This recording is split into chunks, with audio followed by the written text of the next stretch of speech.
कृष्णा। ओम नमः शिवाय। हर हर महादेव। आप सभी को फाल्गुन मास के 26वें दिन की हार्दिक शुभकामनाएं।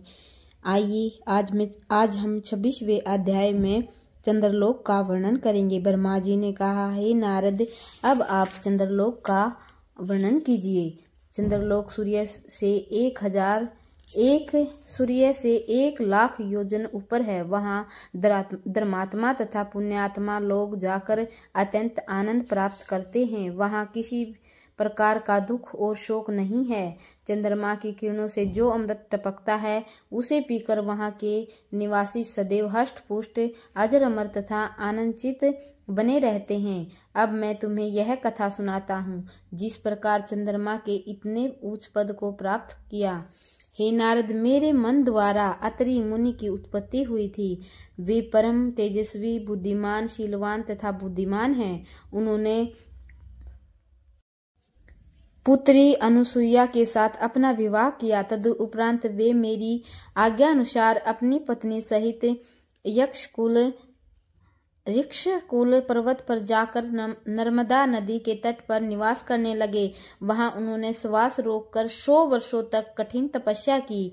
इस प्रकार का कठिन तप करते हुए जब अत्रि मुनि को बहुत समय व्यतीत हुआ और उसके मस्तक से एक अग्नि की ज्वाला निकलकर तीनों लोकों को भस्म करने लगी, उस समय सब देवता, ऋषि, मुनि आदि अत्यंत व्याकुल हो मेरे समीप आए और प्रार्थना करते हुए कहने लगे, हे प्रभु, इस ज्वाला के कारण हम सब लोग भस्म हो जाते हैं। अस्तु, आप किसी प्रकार उसे शांत करने का उपाय करें। हे नारद, देवताओं की प्रार्थना सुनकर मैं उन्हें साथ लेकर विष्णु जी के समीप गया तथा उन्हें प्रणाम करने के उपरांत सब वृत्तांत कह सुनाया। तब विष्णु जी अत्यंत आश्चर्यचकित हो हम सब लोगों को साथ लेकर शिव जी के समीप जा पहुंचे। वहां उन्होंने दंडवत प्रणाम तथा स्तुति करने के उपरांत शिव जी से सब वृत्तांत कहा।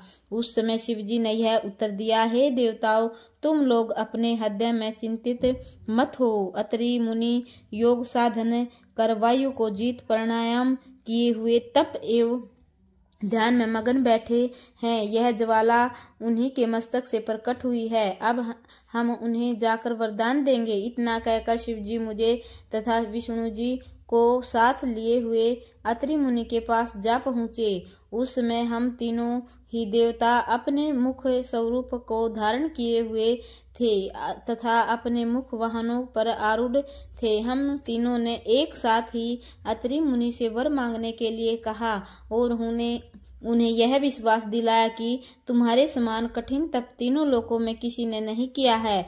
हम लोगों के यह वचन सुनकर अत्रि मुनि ने दंडवत प्रणाम करने के उपरांत प्रार्थना की। तदुपरांत हाथ जोड़कर यह कहा, हे प्रभु, मैंने तो केवल एक ही देवता का तप किया था, फिर क्या कारण है जो आप तीनों यहाँ पधारे। सर्वप्रथम आप मुझे अपने एक साथ आगमन का कारण बताए, तत्पश्चात वर प्रदान करे। हे नारद, अत्रि मुनि की बात सुनकर हम तीनों ने एक साथ कहा, हे मुनि, तुमने जगदीश के दर्शन प्राप्त करने के निमित्त तप किया था। हम तीनों देवता जगदीश कहलाते हैं तथा हम तीनों में कोई अंतर नहीं है। यही कारण है कि हम तीनों तुम्हारे तप से प्रसन्न होकर यहाँ आए हैं। तुमने संतान प्राप्ति के हेतु यह तप किया है। अस्तु, हम दोनों देवता अपने अपने अंश द्वारा तुम्हारे यहाँ 3 पुत्रों के रूप में जन्म लेंगे और तथा तीनों लोगों को प्रसिद्ध प्राप्त कर माता पिता के सुयश को बढ़ाएंगे।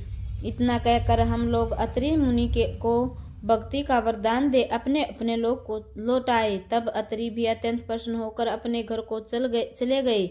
हे नारद, उचित समय आने पर हम तीनों देवताओं ने अत्रि के घर अपने अंश द्वारा तीनों पुत्रों के रूप में जन्म लिया। उस समय आकाश से पुष्प वर्षा होने लगी तथा संपूर्ण संसार में आनंद भर गया। मेरे अंश से चंद्रमा, विष्णु के अंश से दत्तात्रेय तथा शिवजी के अंश से दुर्वासा का जन्म हुआ।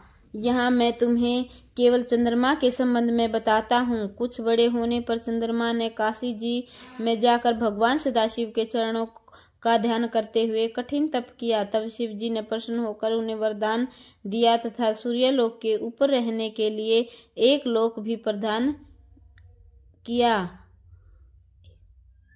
इसके साथ ही शिवजी ने चंद्रमा को समस्त ब्राह्मणों का राजा भी बना दिया। तब से चंद्रमा अपने लोक में रहकर भगवान सदाशिव का पूजन करते हुए इस प्रकार स्तुति किया करते हैं, हे प्रभु, आप तीनों लोकों के स्वामी एवं अंतर्यामी हैं। ब्रह्मा विष्णु आदि देवता आपके सेवक हैं। अस्तु, आप मेरे ऊपर सदैव कृपा बनाए रहें। हे नारद, अब मैं नक्षत्र लोक का वर्णन करता हूँ। यह नक्षत्र लोक चंद्रलोक से 3 लाख योजन ऊपर है। इसमें अश्विनी आदि नक्षत्र रहते हैं। नक्षत्रों में ने इस लोक को कैसे प्राप्त किया, वह कथा मैं तुमसे कहता हूँ। प्रजापति ने 60 कन्याओं को उत्पन्न किया था। उसमें अश्विनी से लेकर रेवती तक 27 कन्याओं ने काशी जी में जाकर कठिन तप किया। उनकी यह इच्छा थी कि हम सब शिवजी को अपना पति बनाए। अस्तु, जब शिवजी उनकी तपस्या से प्रसन्न होकर वरदान देने के लिए गए, उस समय उन्होंने स्तुति प्रणाम करने के उपरांत यह प्रार्थना की, हे प्रभु, अब आप अपने भक्तों की मनोकामनाओं को पूर्ण करने वाले हैं। हमारी यह इच्छा है कि आप हम सबको अपनी पत्नी के रूप में स्वीकार करें। यह सुनकर शिवजी ने उत्तर दिया, हे कन्याओं, हम तुम्हें रहने के लिए चंद्रलोक के ऊपर एक लोक देते हैं। तीनों लोकों में हमारे 8 रूप प्रसिद्ध हैं। उनमें एक रूप चंद्रमा का भी है। अतः हम तुम्हें यह वरदान देते हैं कि चंद्रमा तुम्हारे पति होंगे। अब तुम अपने लोक में स्थित होकर चंद्रमा के साथ सुख पूर्वक विहार करो। पुरुषों के समान तप करने के कारण तुम्हारा नाम पुरुषों के समान प्रसिद्ध होगा।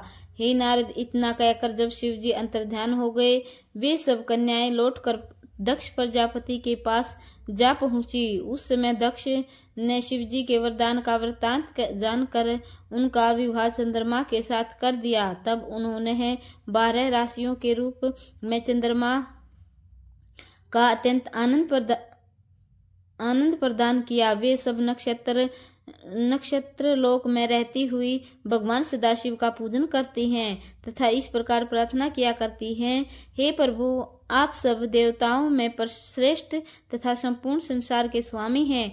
आपके नाम चंद्रचूड, मुंड, तारक, शूलपाणी, त्रिपुरारी, शंभु, गिरिजेश, वामदेव, सनातन, कामारी, परब्रह्मा, परमात्मा आदि प्रसिद्ध हैं। आप हमारे ऊपर ऐसा अनुग्रह कीजिए कि हम सदैव निष्पाप रहें।